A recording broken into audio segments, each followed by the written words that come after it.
vivace et féconde qui transpire de ton ventre l'eau aveugle et claire, l'eau de l'inépuisable soif. Terre au trop-plein de fécondité, tu accroches dans le ciel et fleurs d'amandier et fleurs de toutes sortes. Terre talonnée par le soleil et le vent, tu produis l'olivier, compagnon comme l'âne de l'homme qui chemine sur tes rides et tes blessures. Tlemcen, jardin des légions romaines, Tagaryrt des Goums de Berbérie, première halte de prière des proches descendants du prophète.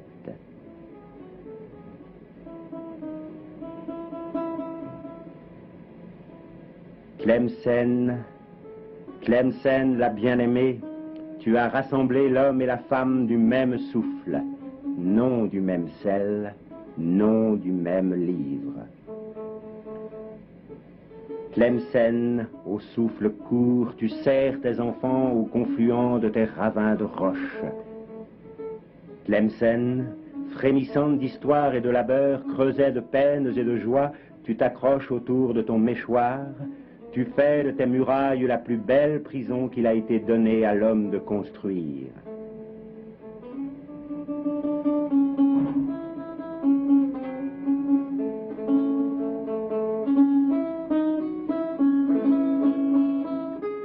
Pierre qui résiste au temps, mais que le temps longuement détruit.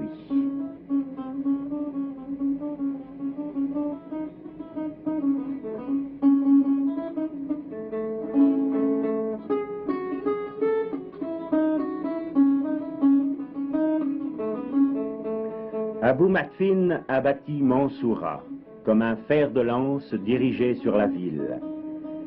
Tours, créneaux, magasins, casernes, tout ce que l'homme a créé pour combattre s'est effrité après 8 ans de siège.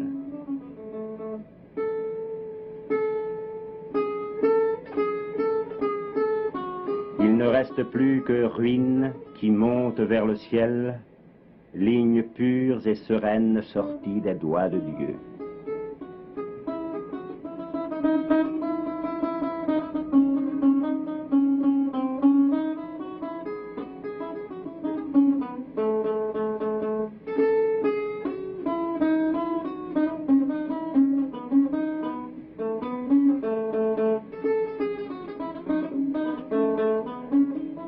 Ville sans rempart où tout croyant a son abri. Le cimetière accueille les fidèles pour une ultime étape au seuil de l'au-delà, où ne sont plus race ni famille en attente commune de l'appel de Dieu. La prière sert à la fois le repos du pauvre et le repos du riche.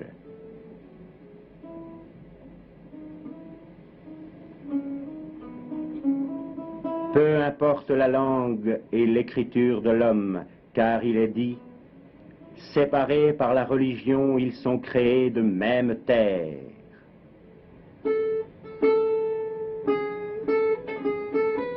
Maîtres et serviteurs d'Orient et d'Occident ont la même offrande, à l'oiseau qui vient boire l'eau que le ciel dépose au creux de leur tombe.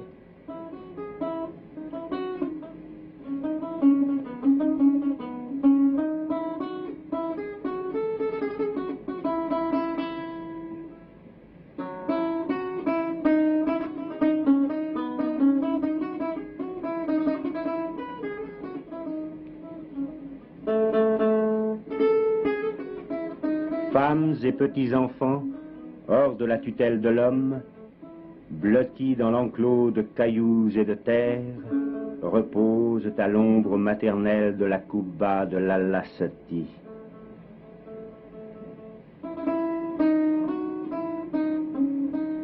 Koubba de l'Allah-Sati, ouverte à tous les vents, ouverte à toute femme, celle des maisons trop pleines, celle des confidences fières d'une vie trop tôt comblée.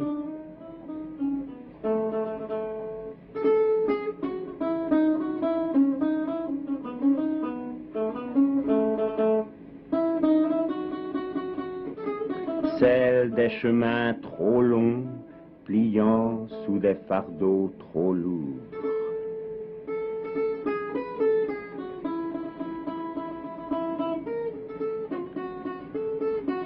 Maisons au ras du sol, arbres à l'ombre clairsemés sont les témoins qui perdurent des jours de pauvreté et des heures d'extase du premier marabout de Tlemcen.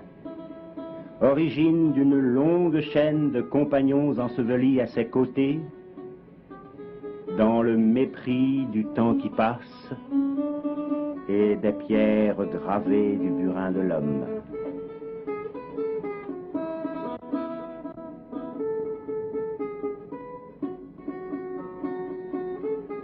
Si Daoudi, tu as renoncé au monde pour être dans le dépouillement du tombeau le tremplin de la prière de l'homme.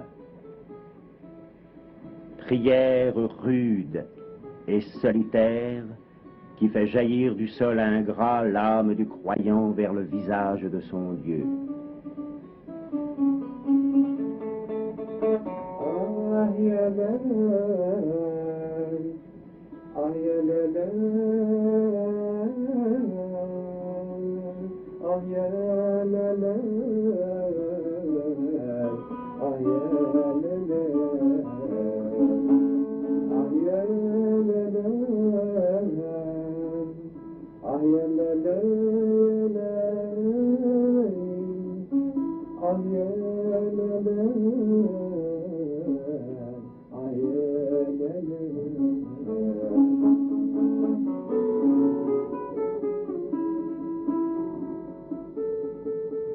Innombrables comme les jours, étrangers et pèlerins répondent à l'appel de Sidi Boumédine, fils d'Andalousie, soufi de Bagdad, qui voulut, au bout d'une si longue errance, offrir Tlemcen à Dieu en venant y mourir.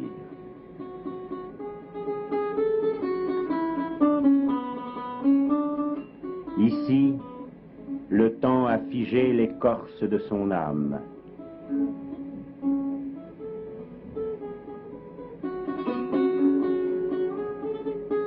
Ceux qui l'ont poussé à son dernier exil viennent et viendront encore assiéger son tombeau.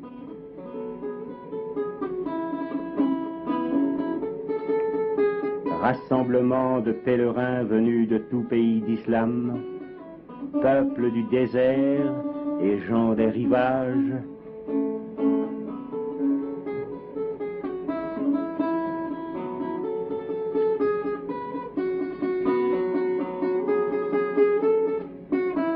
hommes pieux des confréries aux étendards offerts,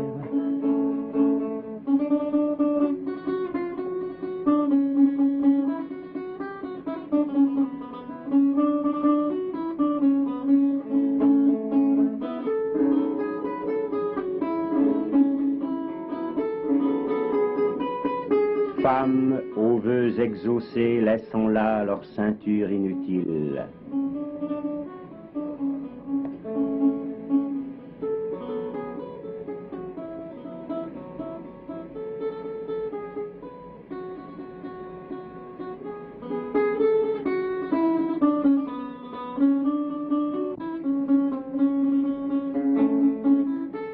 Foule confiant la flamme d'une oraison charnelle à Sidi Boumédine, noble et longue échelle qui monte de la terre et monte au très haut.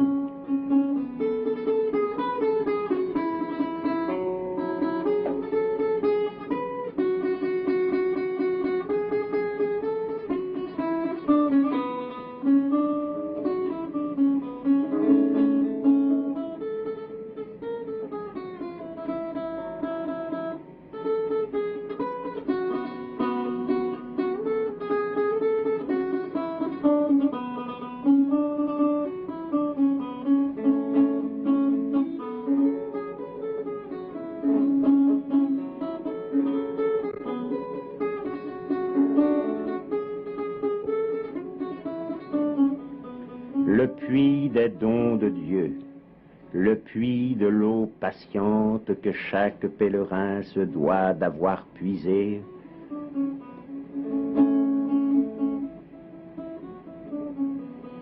dans l'effort de la chaîne et dans la plénitude de la soif apaisée.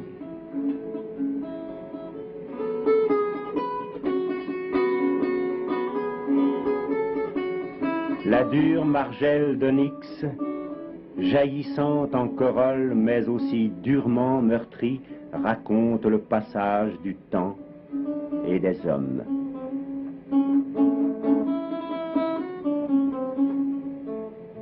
À travers la forêt pétrifiée que l'art des Mérinides a fixée dans la pierre, l'homme s'échappe et s'élève vers la prière qui l'humilie devant Dieu.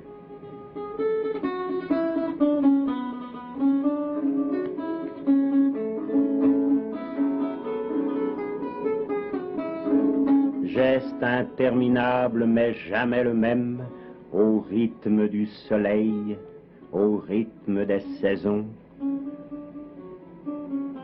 Proclamation de la grandeur de Dieu au-dessus des humeurs bruyantes de l'homme et au-dessus des chercheurs de tous âges et de tous rangs, des secrets de l'inconnaissable.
Après la défaite, au cœur même du Ribat de Mansoura, la victorieuse, Abou el-Hassan a rassemblé à El-Hubad, autour du tombeau de Sidi Boumediene, ouvriers de tout métier, ouvriers de tout métier et de compétences éprouvées.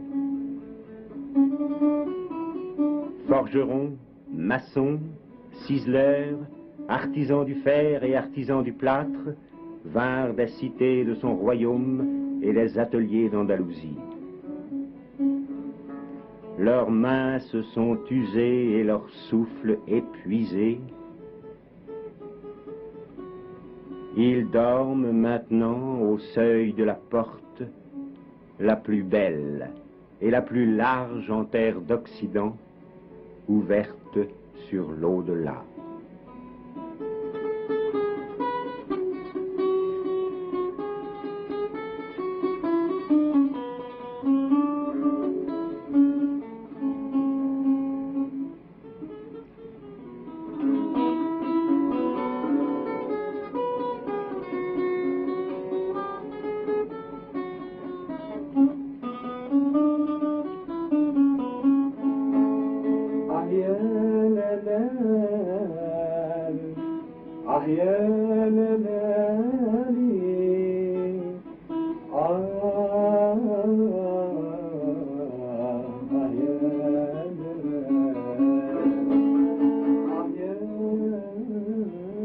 Mes instants sont embellis par un bien-aimé dont l'hôte l'amour est mon but.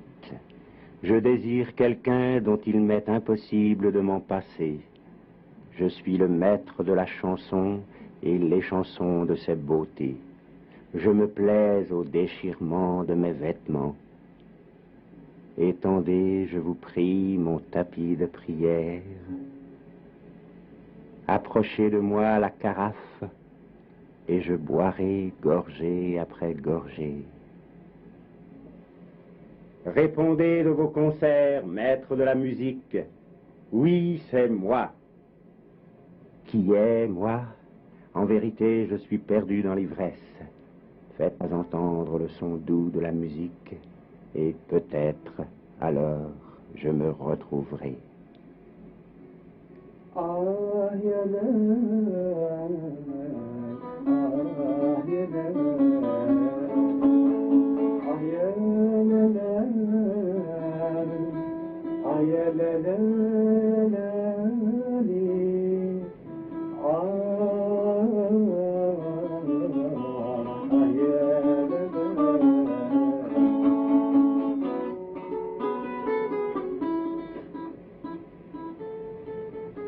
Minaret de Sidi Boumedienne,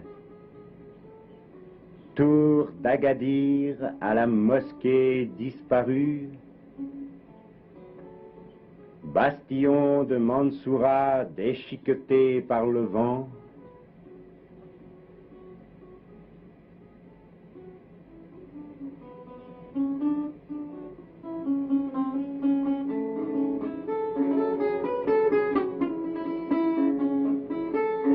massifs et droits comme les appels angoissés que l'homme jette vers le ciel. Êtes-vous donc les témoins inutiles de la lutte inégale de la vie et du temps?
Pierre longuement taillée, embellie, ciselée, rêve de gloire et de pérennité de l'homme conquérant, tombent en poussière face à l'impénétrable signe de celui qui, une fois, a créé.